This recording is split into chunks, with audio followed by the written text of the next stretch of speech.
Assalamualaikum warahmatullahi wabarakatuh. Perkenalkan, nama saya Ayang Armelita Rosalia, merupakan dosen S1 Program Studi Sistem Informasi Kelautan, Universitas Pendidikan Indonesia, Kampus di Serang. Video ini merupakan bentuk pernyataan diri dosen dalam unjuk kerja Tridharma Perguruan Tinggi PDD UKT-PT dalam bidang pengajaran yang bertujuan untuk memenuhi prasyarat sertifikat dosen tahun 2025. Salah satu mata kuliah yang saya ampu adalah mata kuliah Dinamika Populasi. Mata kuliah Dinamika Populasi merupakan mata kuliah inti keahlian S1 Program Studi Sistem Informasi Kelautan untuk mahasiswa semester 5 yang memiliki bobot sejumlah 3 SKS. Dan mata kuliah ini disampaikan dalam 14 pertemuan dan 2 pertemuan masing-masing adalah UTS dan UAS. Dalam mata kuliah ini, mahasiswa akan mempelajari konsep dasar dan ruang lingkup dinamika populasi ikan seperti pengelompokan ukuran individu, pertumbuhan, rekrutmen, dan mortalitas atau tingkat kematian ikan. Tidak hanya itu, mahasiswa juga akan mempelajari prinsip selektivitas alat tangkap, bagaimana suatu alat tangkap menangkap ikan berdasarkan ukuran atau jenis ikan tertentu, serta berbagai metode pendekatan baik analitik maupun holistik yang digunakan untuk memperkirakan kelimpahan stok ikan di suatu perairan. Pendekatan ini didasarkan pada data hasil tangkapan ikan dan tingkat upaya penangkapan sebagai dasar dalam pengelolaan sumber daya ikan secara berkelanjutan. Capaian pembelajaran lulusan terbagi dalam sikap, pengetahuan, keterampilan umum, dan keterampilan khusus yang sudah tercantum dalam RPS. Capaian pembelajaran mata kuliah Dinamika Populasi ada 5. Yang pertama, mampu menjelaskan konsep dinamika populasi ikan. Yang kedua, mampu mengidentifikasi parameter-parameter penting dalam dinamika populasi ikan dan estimasi stok ikan di suatu perairan, serta memahami sifat-sifat intrinsik populasi dan faktor-faktor yang mempengaruhi perubahannya. Yang ketiga, mampu mengolah dan menganalisis data dinamika populasi ikan dan estimasi stok ikan di suatu perairan. Yang keempat, mampu merumuskan solusi yang tepat terhadap permasalahan dalam pengelolaan sumber daya ikan berdasarkan hasil informasi dan data yang tersedia. Dan yang kelima, mampu mensimulasikan pengelolaan sumber daya ikan dengan menerapkan metode estimasi stok ikan, kurva selektivitas alat tangkap, model siklus produksi atau MSY, serta konsep pemanfaatan sumber daya ikan yang berkelanjutan. Materi pembelajaran pada mata kuliah Dinamika Populasi meliputi eksploitasi sumber daya ikan, konsep dasar dinamika populasi, konsep stok perikanan, model pengkajian stok perikanan, selektivitas alat tangkap, analisis data catch effort, mortalitas ikan, pertumbuhan ikan, rekrutmen, migrasi ikan, dan predasi. Sistem perkuliahan dilakukan secara sinkronus dan asinkronus. Bentuk perkuliahan sinkronus berupa tatap muka secara luring di kelas atau tatap maya menggunakan Zoom meeting, dan bentuk perkuliahan asinkronus yaitu belajar mandiri dan diberikan tugas terstruktur. Berbagai materi dan tugas perkuliahan dapat diakses dan diunduh oleh mahasiswa melalui LMS UPI yaitu SPOT. Metode pembelajaran yang saya gunakan dalam mata kuliah ini adalah case method dan project based learning. Case method yaitu penyelesaian masalah berdasarkan studi kasus terkait dinamika populasi. Mahasiswa diajak untuk menganalisis data hasil tangkapan ikan, merekonstruksi dinamika stok ikan di suatu perairan, serta merumuskan rekomendasi pengelolaan berdasarkan kondisi perikanan yang spesifik. Kemudian, project-based learning, model pembelajaran ini mendorong mahasiswa untuk mengembangkan sebuah proyek riset ilmiah terkait dinamika populasi ikan. Riset ini disusun berdasarkan studi literatur maupun analisis data sekunder.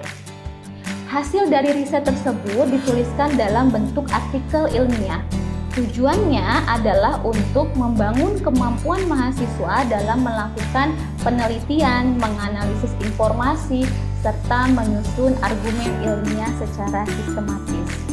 Proses interaksi dalam perkuliahan dinamika populasi menitik beratkan pada student-centered learning atau keaktifan mahasiswa sehingga tercipta partisipasi dalam kolaborasi antar mahasiswa dalam keseluruhan proses pembelajaran.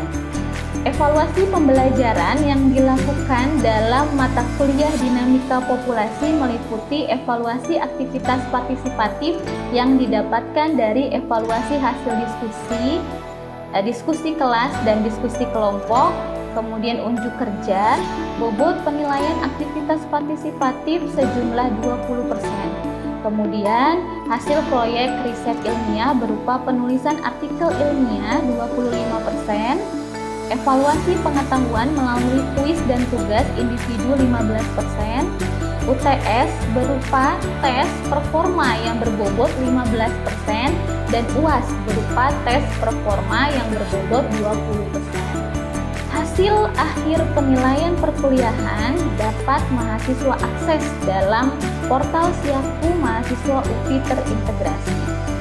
Referensi yang saya gunakan dalam mata kuliah ini dari berbagai sumber buku terkait dinamika populasi ikan, serta artikel jurnal bereputasi yang memiliki nilai kebaharuan untuk mendorong mahasiswa mengikuti perkembangan ilmu pengetahuan dan teknologi terkini dalam kajian dinamika populasi dan pengelolaan sumber daya ikan.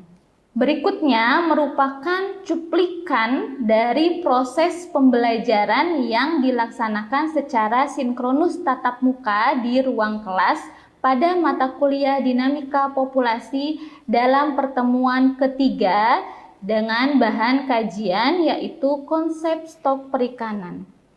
Selamat menyaksikan. Baik, Assalamualaikum warahmatullahi wabarakatuh. Waalaikumsalam warahmatullahi wabarakatuh. Selamat pagi, hari ini kita akan masuk ke dalam mata kuliah dinamika populasi. Nah, materi hari ini adalah mengenai stok perikanan. Nah, sebelum itu, Ibu mau cek kehadiran dulu ya. Hari ini siapa yang tidak hadir? Zaki, Bu. Zaki sama Serli, berarti ada dua ya? Dua orang yang tidak hadir. Oke. Baik, untuk presensi sudah ya. Baik, sebelum masuk ke dalam materi pertemuan hari ini, kita mengulas dulu ya materi sebelumnya yang pernah kita pelajari, yaitu mengenai dinamika populasi ya. Coba ada yang dinamika populasi itu apa? Ada yang mau menjawab? Boleh, Farhan. Dinamika populasi adalah sebuah dan distribusi ikan dalam suatu populasi dari waktu ke waktu, serta faktor-faktor biologis dan ekologis yang mempengaruhi seperti pertumbuhan, rekrutmen, mortalitas, dan migrasi. Betul ya, good ya, Farhan. Jadi pada intinya dinamika itu kan artinya adalah perubahan ya, pergerakan, sesuatu yang berubah secara terus-menerus tiada henti. Selama kita masih ada kehidupan, masih ada perairan, mempelajari dinamika populasi itu tidak akan pernah selesai Ya, jadi kajian dalam dinamika populasi itu tidak akan pernah selesai. Nah, kalau populasi itu apa? Populasi itu adalah gerombolan, kelompok, apalagi kumpulan. Selama masih ada satu jenis yang sama, mereka akan membentuk kelompok. Misalkan kalau kalian berasal dari daerah Bogor, itu kan ada paguyuban mahasiswa Bogor, kan? Satu jenis yang sama. Jadi selama itu ada satu jenis yang sama, mereka akan membentuk suatu kumpulan, kelompok gitu. Nah, kemudian dalam mata kuliah dinamika populasi ini konteksnya adalah dinamika populasi ikan. Ya, bukan secara umum. Jadi mata kuliah dinamika populasi ikan. Apa itu ikan? Kalau dalam undang-undang makhluk hidup yang ada di perairan, apalagi bersisik. Nah, ikan di dalam undang-undang itu adalah organisme yang hidup, yang sebagian hidup atau seluruh hidupnya berada di perairan. Jadi tidak hanya yang bersisik, udang, lobster, apalagi kepiting itu masuk ke dalam kelompok ikan di dalam undang-undang. Nah, termasuk ke dalam kajian dinamika populasi gitu ya.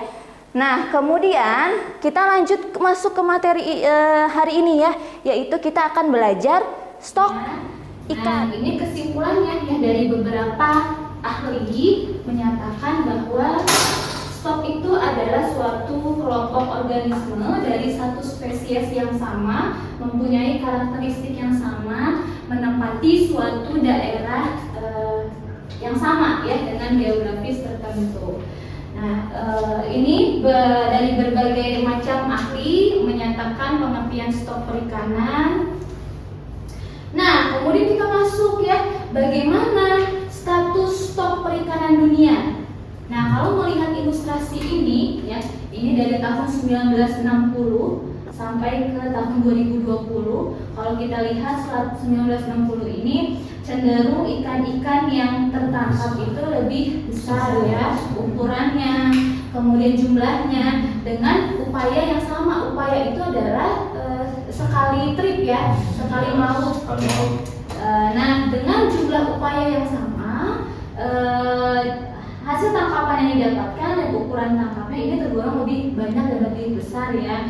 Kemudian kita masuk ke tahun 1990. Oh, ternyata di tahun 1990 dengan upaya yang sama gitu ya, upaya penangkapan yang sama, ikan yang tertangkap cenderung lebih kecil ya ukurannya ya, kemudian juga jumlahnya juga lebih menurun ya. Artinya apa? Artinya ini ada perbedaan nih. Nah, di sini Ibu menggambarkan ilustrasi konsep dasar stok. Jadi kalau stok itu tadi apa? Stok ikan itu kumpulan per spesies individu yang satu jenis ya, satu spesies menempati wilayah tertentu, mempunyai karakteristik yang sama ya. Nah, ini contohnya di sini ya. Contohnya ini adalah misalkan ikan tuna albakor ya, menempati WPP 712 gitu. Nah, kemudian ada lagi kasusnya yang ternyata ini adalah 3 stok ikan nih ya, 3 stok ikan. Jadi satu spesies ya, tadi tuna albakor menempati wilayah perairan yang berbeda ya. Ada di perairan samudra, misalkan contohnya ya Samudra Hindia, ada yang di Samudra Pasifik, ada yang di Laut Jawa. Nah, ini bisa jadi mereka adalah 3 stok yang berbeda meskipun satu spesies. Karena apa? Tadi wilayah perairannya berbeda ya. Jadi karakter oceanografinya berbeda, lingkungannya berbeda, makanannya berbeda ya, dan lain-lain, sehingga itu yang menyebabkan mereka itu stok yang berbeda. Nah, bagaimana dengan kasus yang ini? Jadi di sini ada yang seperti ada masuk ya, tanda-tanda masuk ke dalam stoknya. Ada yang tahu bagaimana dinamika stok? Tadi sudah Ibu sampaikan sedikit ya tentang dinamika stok. Nah, bagaimana stok ini mengalami perubahan? Ada yang bisa menjelaskan? Mungkin saya, Bu. Oh ya, boleh. Haidar. Adanya penambahan dan pengurangan dari tiap individunya. Untuk mungkin penambahannya sendiri karena ada imigran tapi dengan satu jenis ikan yang sama. Terus kemudian untuk pengurangan itu terjadi mungkin ada dua penyebab, Bu. Yang pertama dari aktivitas manusia dan yang kedua yaitu kematian. Kematian sendiri bisa diakibatkan karena adanya persaingan antara individu, mungkin saling gigit gitu, Bu, ya. Atau kalau enggak terus ada juga dari penyakit, kemudian ada juga perubahan kondisi suhu di suatu daerah tersebut. Terus kemudian untuk penangkapan sendiri itu mungkin karena overfishing dari yang diakibatkan oleh manusia sendiri. Mungkin seperti itu. Jadi betul ya. Jadi tadi Ibu sudah menyampaikan bahwa stok ikan ini berdinamika, berubah ya secara terus-menerus. Tidak ada kondisi stok yang sama di setiap waktu ya.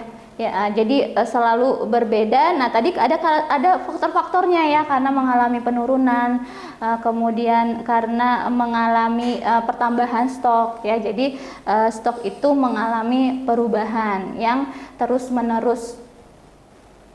Nah, di sini Ibu sampaikan bahwa bagaimana konsep stok perikanan dalam skala yang lebih luas ya. Apa sih pentingnya stok ikan itu? Nah, jadi tadi stok ikan itu kan tadi mengalami perubahan ya secara terus-menerus. Kemudian karena apa? Karena adanya penambahan individu baru, rekrutmen ya, atau pertumbuhan ya dari stok itu mengalami penambahan berat, panjang dan lain-lain. Kemudian ada juga yang keluar gitu ya, yang stok itu mengalami penurunan.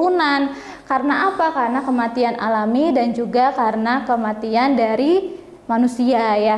Nah, seberapa pengaruhnya kematian dari manusia ini, penangkapan ya. Nah, kita bisa kontrol itu ya. Nah, ada dua ya. Yang pertama adalah upaya penangkapan atau effort ya. Yang kedua adalah hasil tangkapan. Upaya penangkapan itu apa sih?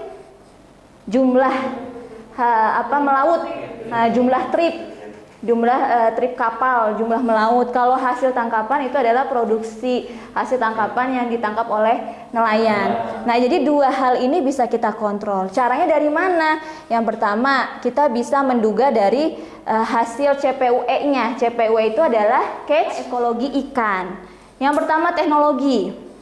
Faktor teknologi itu adalah ketika nelayan itu menggunakan input teknologi. Contohnya penggunaan GPS, fish finder, kita mengetahui gerombolan ikan. Sehingga usaha melakukan penangkapan itu kan akan berhasil ya, lebih banyak ketika ada penggunaan teknologi. Nah, artinya meskipun stok ikannya menurun, tapi nelayan tersebut punya teknologi GPS fish finder, bisa jadi nanti hasil tangkapannya banyak gitu ya. Jadi ini belum tentu bisa mengindikasikan gitu ya kelimpahan ikan karena ada faktor teknologi tadi. Kemudian yang kedua, strategi penangkapan.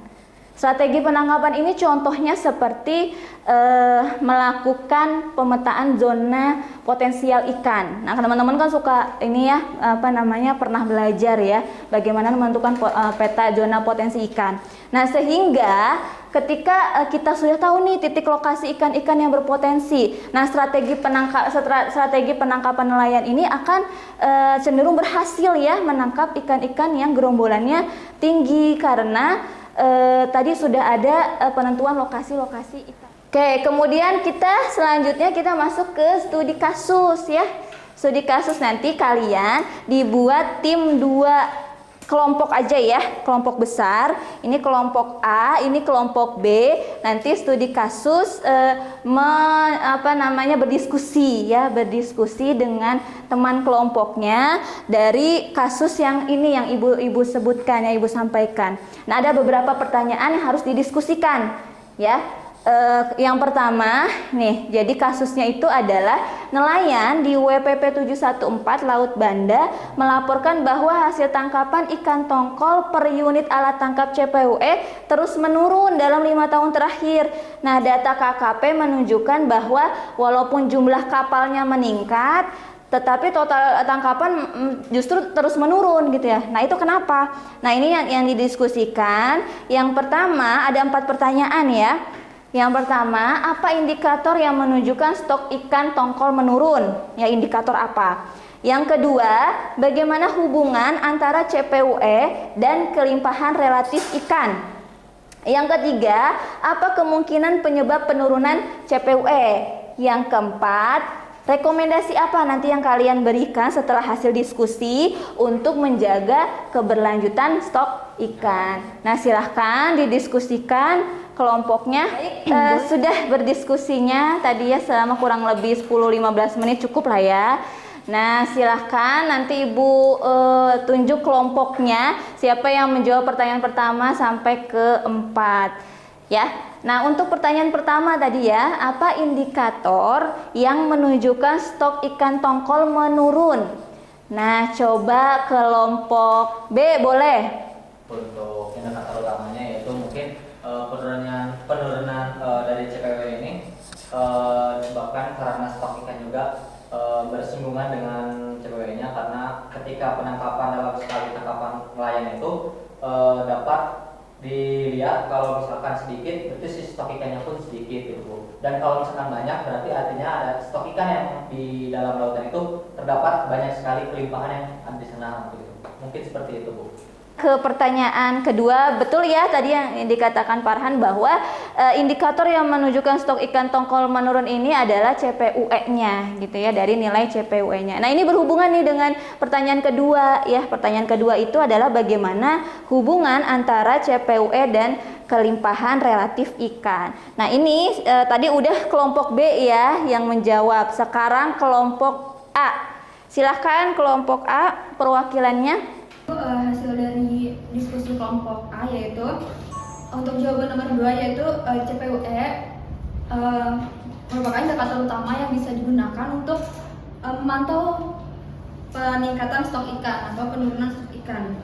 Nah, jika CPUE menurun seiring dengan peningkatan upaya penangkapan, hal ini dapat menjadi indikator atau tanda bahwa di wilayah tersebut mengalami stok ikan yang menurun gitu, atau penangkapan yang berlebihan.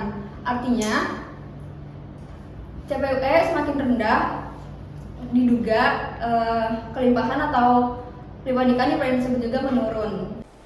Ya, betul ya tadi ya jawabannya. Jadi memang indikator CPUE tadi yang Ibu sampaikan adalah indikator utama dalam pendugaan kelimpahan adalah CPUE. Jadi kalau CPUE-nya menurun ya dengan upayanya yang sama gitu ya, menurun dengan upaya yang sama, diindikasikan bahwa kelimpahan ikannya menurun.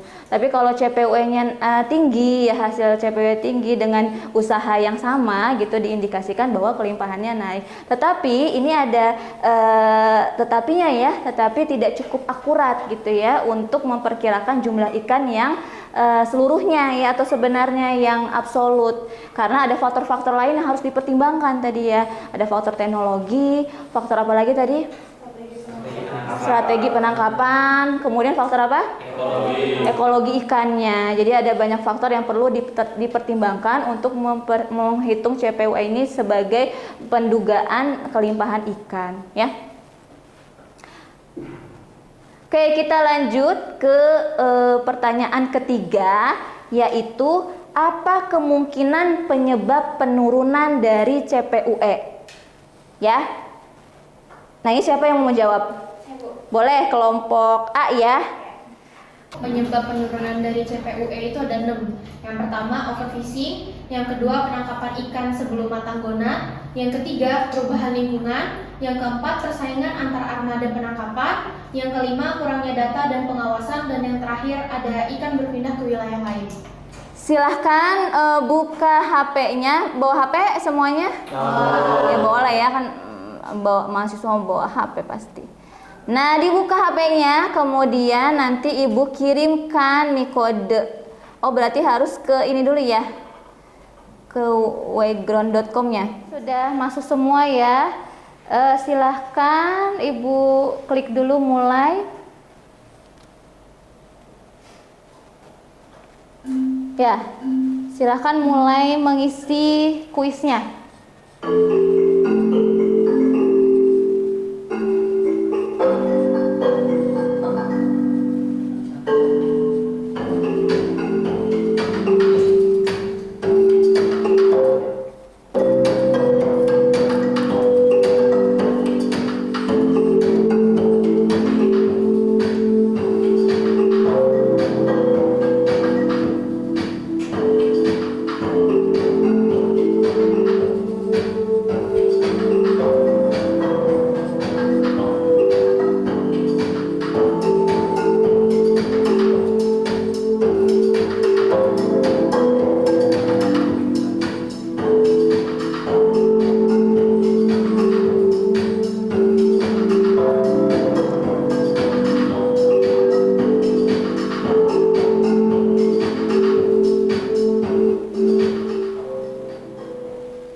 Sudah? Oh, Nisa sudah tadi ya? Nisa juara pertama masih ini. Nisa, Adila,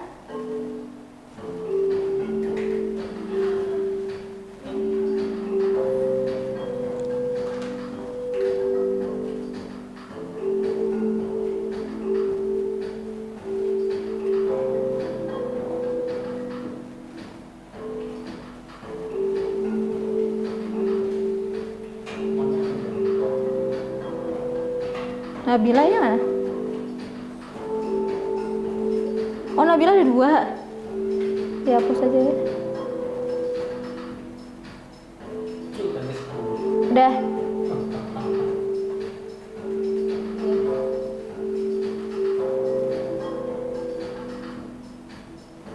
Oke, kita lihat juara satunya. Juara 2 Nisa, juara 3 Adila.